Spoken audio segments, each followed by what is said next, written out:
Assalamualaikum warahmatullahi wabarakatuh. Perkenalkan, saya Siti Safa Zahratus Syifa dari Prodi PGMI semester 2. Di sini saya akan menjelaskan etika berorganisasi. Dalam kehidupan kampus maupun masyarakat, organisasi menjadi tempat kita belajar bekerja sama. Namun, tanpa etika, organisasi bisa kehilangan arah. Oleh karena itu, pentingnya memahami etika tidak hanya secara umum, tetapi juga berdasarkan nilai-nilai Islam. Sesuai dengan RPS, materi ini berkaitan dengan CPMK tentang hubungan hablum minan nas, yaitu hubungan antar manusia. Dalam hal ini, organisasi menjadi wadah nyata untuk menerapkan etika Islam dalam interaksi sosial. Pengertian etika komunikasi. Etika adalah aturan yang berisi nilai baik dan buruk, sedangkan organisasi adalah sekelompok dengan tujuan bersama. Jadi, etika berorganisasi adalah pedoman perilaku dalam organisasi. Secara umum, etika berorganisasi adalah aturan atau nilai yang mengatur bagaimana seseorang bersikap dalam organisasi. Ini mencakup sikap, komunikasi, dan tanggung jawab agar tujuan organisasi dapat tercapai dengan baik. Dalam perspektif umum, etika berorganisasi meliputi beberapa prinsip utama.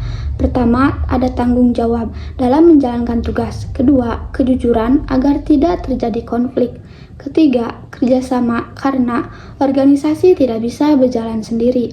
Dan terakhir, saling menghargai antar anggota.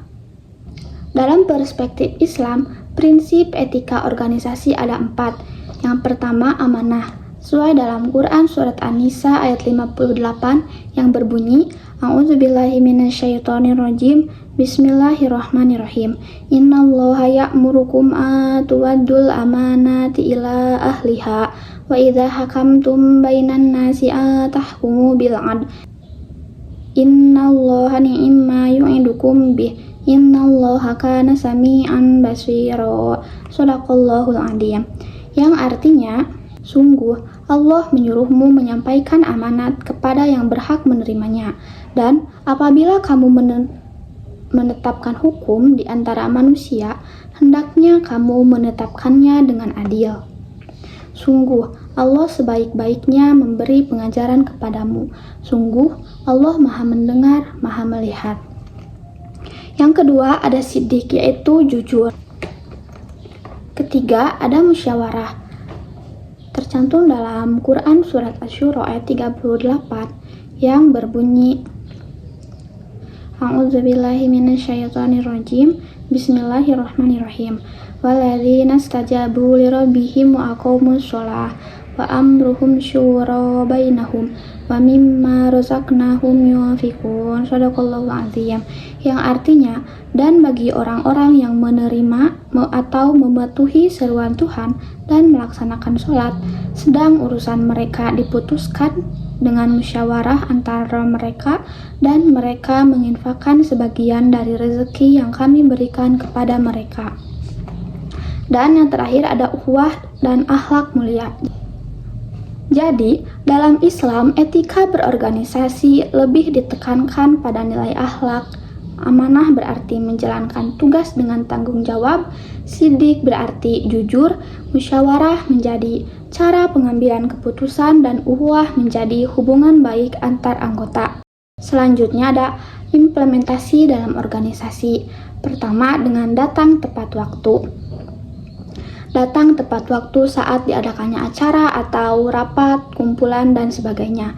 Kedua, aktif dalam rapat. Jadi, saat rapat berlangsung, sebaiknya kita aktif memberikan pendapat atau masukan. Ketiga, menghargai pendapat. Jadi, kita harus menghargai pendapat yang berbeda dengan kita. Dan keempat, menyelesaikan tugas. Jika kita diberi amanah atau tugas saat berada dalam organisasi, kita harus menyelesaikan tugas tersebut. Jadi, penerapan etika ini bisa dilihat dalam hal sederhana, seperti disiplin waktu, aktif dalam diskusi, menghargai pendapat orang lain, dan menyelesaikan tugas dengan baik.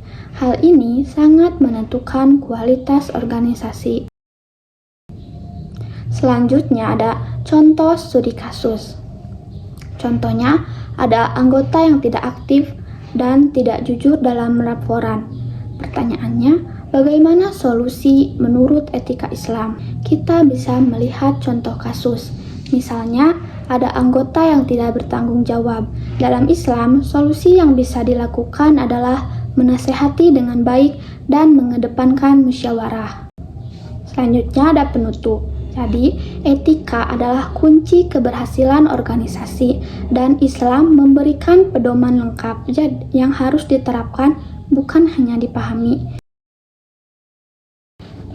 Jadi, kesimpulan dari materi ini adalah etika berorganisasi sebagai pedoman perilaku agar kerjasama dalam organisasi berjalan baik.